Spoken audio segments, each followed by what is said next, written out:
एक बार फिर से स्वागत है आप सभी का हमारे इस चैनल के ऊपर। आज के इस वीडियो में हम उपचयन अपचयन पढ़ने वाले हैं। पिछली वीडियो में हमने रासायनिक अभिक्रियाओं के समीकरण, रासायनिक अभिक्रियाओं के प्रकार, भौतिक परिवर्तन, रासायनिक परिवर्तन, उसके अलावा संयोजन, वियोजन, विस्थापन, द्विविस्थापन ये सब पढ़ चुके हैं। आज की इस वीडियो में हम उपचयन अपचयन पढ़ेंगे। तो अगर आप हमारे चैनल पर नए हैं तो वीडियो को लाइक करें, चैनल को सब्सक्राइब करें और आपको 10th क्लास का पूरा सिलेबस यहाँ पर मिल जाएगा। तो बात करते हैं उपचयन और अपचयन की। उपचयन को ऑक्सीडेशन भी बोलते हैं, उपचयन को ऑक्सीकरण भी कहते हैं। तो आपको कहीं कहीं इसका नाम ऑक्सीकरण लिखा हुआ मिलेगा, तो आपको घबराना नहीं है। उपचयन और ऑक्सीकरण दोनों एक ही होता है। और अपचयन ये पढ़ेंगे। तो सबसे पहले हम बात करेंगे उपचयन की। उपचयन क्या होता है? उपचयन क्या होता है? उपचयन यानी ऑक्सीकरण। उपचयन में क्या होता है कि ऑक्सीजन का तो जो योग होगा, इसमें ऑक्सीजन तो क्या होगी, जुड़ेगी, और हाइड्रोजन क्या होगी, माइनस होगी। यानी ऑक्सीजन तो इसमें वृद्धि होगी और हाइड्रोजन की कमी होगी, वो होता है उपचयन। तो देखो यहाँ पर मैंने लिखा है कि वह विक्रिया जिसमें ऑक्सीजन का तो योग हो और हाइड्रोजन की कमी हो, उसे ऑक्सीकरण या उपचयन कहते हैं। समझ में आ गया होगा? ऑक्सीजन का योग होगा और हाइड्रोजन की कमी होगी। अब आपके सामने ये एक रिएक्शन दी हुई है, इसमें देखो ये मैग्नीशियम है, ऑक्सीजन से अभिक्रिया करता है और ये मैग्नीशियम ऑक्साइड बन जाता है। तो आपको देखना है कि अगर आपको पूछा जाए कि यहाँ पर मैग्नीशियम है, इससे मैग्नीशियम ऑक्साइड बना है, तो आप बता सकते हो कि इसमें मैग्नीशियम का उपचयन हुआ है या अपचयन हुआ है। तो सीधा सा दिख रहा है यहाँ पर मैग्नीशियम से मैग्नीशियम ऑक्साइड बना है, यानी ऑक्सीजन का योग हुआ है। मतलब यहाँ पर क्या हुआ है, यहाँ पर उपचयन हुआ है। क्या हुआ है यहाँ पर? यहाँ पर उपचयन हुआ है, ऑक्सीकरण हुआ है। ठीक है। उसके बाद में आगे हम पढ़ेंगे अपचयन। अपचयन में क्या होता है, ऑक्सीकरण का जस्ट उल्टा होता है, उपचयन का जस्ट उल्टा होगा। इसमें ऑक्सीजन की तो कमी होगी और हाइड्रोजन है, इसकी क्या होगी, हाइड्रोजन की क्या होगी, वृद्धि होगी। ऑक्सीजन तो इसमें कम होंगे और हाइड्रोजन क्या होंगे, इसमें ज़्यादा होंगे। तो देखो इसमें लिखा मैंने, वह विक्रिया जिसमें ऑक्सीजन की तो कमी हो और हाइड्रोजन का योग हो, उसे क्या कहते हैं, अपचयन कहते हैं। जैसे आप ये अभिक्रिया देख पा रहे हो, इस अभिक्रिया में जिंक ऑक्साइड है प्लस कार्बन से अभिक्रिया करता है और जिंक और ये कार्बन मोनोऑक्साइड बन जाता है। तो अगर आपको पूछा जाए कि यहाँ पर जिंक ऑक्साइड से जिंक बन रहा है, तो बताओ यहाँ पर जिंक का क्या हो रहा है। तो सीधा से दिख रहा है, यहाँ पर जिंक ऑक्साइड है और यहाँ पर जिंक बन चुका है। मतलब इसके अंदर क्या हुआ है, यहाँ पर ऑक्सीजन की क्या हुई है, कमी हुई है। मतलब यहाँ पर ये क्या हुआ है, अपचयन हुआ है। यहाँ पर ये क्या हुआ है, अपचयन हुआ है। बस इतना सिंपल सा है उपचयन और अपचयन। आगे बढ़ते हैं। आगे हम बात करते हैं उपचयन अपचयन यानी रेडॉक्स अभिक्रिया। यानी ऐसी अभिक्रिया जिसके अंदर उपचयन भी होगा और अपचयन भी होगा, उसे हम बोलते हैं रेडॉक्स अभिक्रिया। और ये आपके लिए एग्जाम की दृष्टि से सबसे ज़्यादा इम्पोर्टेंट रहता है।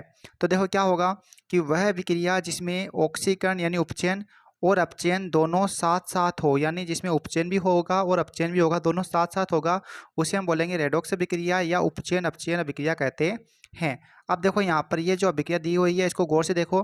ये कॉपर ऑक्साइड है प्लस हाइड्रोजन से अभिक्रिया करता है, तो ये कॉपर और H2O बन जाता है।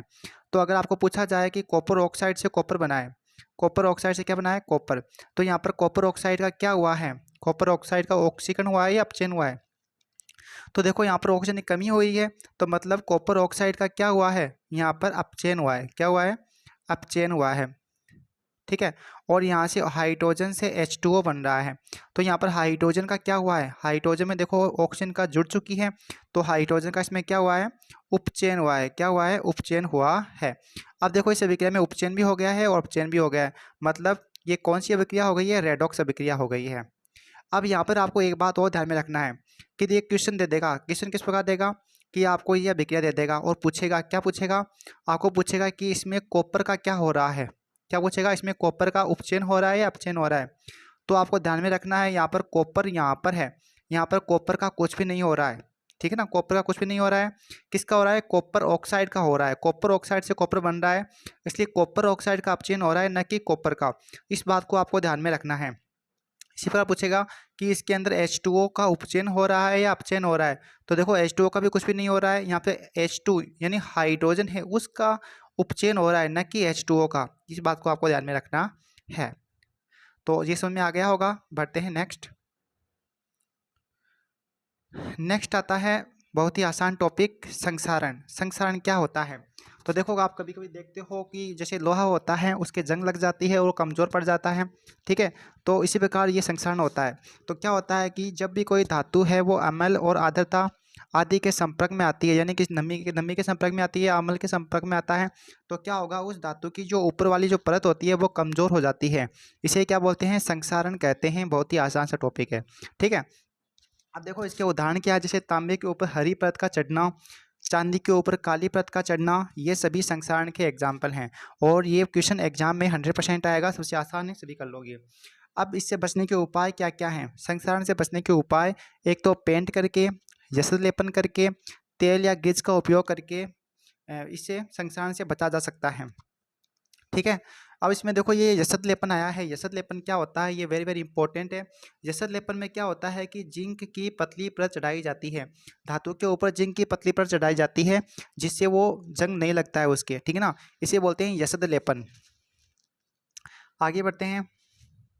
आगे आता है विकृत गंधिता।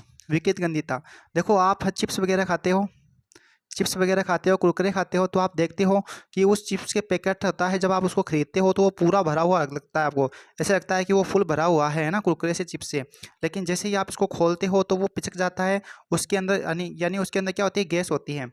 अब वो गैस क्यों होती है उसके अंदर, वो गैस क्यों क्यों होती है, कौन सी गैस होती है? सबसे पहली बात तो उसके अंदर जो गैस होती है वो गैस होती है नाइट्रोजन। और वो गैस क्यों डालते हैं, वो गैस इसलिए डालते हैं ताकि वो उसके अंदर जो खाद्य सामग्री है, जो भी चिप्स कुरकुरे हैं, वो खराब ना हो, उसकी गंध में कोई परिवर्तन ना आए और उसके स्वाद में कोई परिवर्तन ना आए, इसके लिए नाइट्रोजन गैस काम में ली जाती है। अब ये क्यों डालते हैं बता दिया मैंने आपको, यही क्या होती है, विकृत गंधिता होती है। अब देखो, जब खाने की तेलीय और वसा से बनी हुई सामग्री वायु के संपर्क में आती है तो खाने की वस्तु का स्वाद और गंध दोनों बदल जाते हैं। इसे क्या बोलते हैं, विकृत गंधिता कहते हैं, ठीक है ना। जब भी कोई खाने की वस्तु तेल या वसा के संपर्क में आएगी तो उसका क्या होगा, स्वाद और गंध दोनों बदल जाएंगे, इसे बोलते हैं विकृत गंधिता कहते हैं। और ये वेरी वेरी इंपॉर्टेंट है। उसके बाद में विकृत गंधिता से बचने के उपाय, नंबर 1, प्रतिऑक्सीकारक काम में लेकर, आप प्रतिऑक्सीकारक काम में लेकर विकृत गंधिता को बचा सकते हो। और प्रतिऑक्सीकारक के रूप में नाइट्रोजन गैस काम में ली जाती है, ठीक है ना, नाइट्रोजन गैस का उपयोग करके। और दूसरा, डिब्बा बंद पात्र में रखकर भी विकृत गंधिता से बचा जा सकता है। ये विकृत गंधिता है, एग्जाम की दृष्टि से इंपॉर्टेंट रहेगा।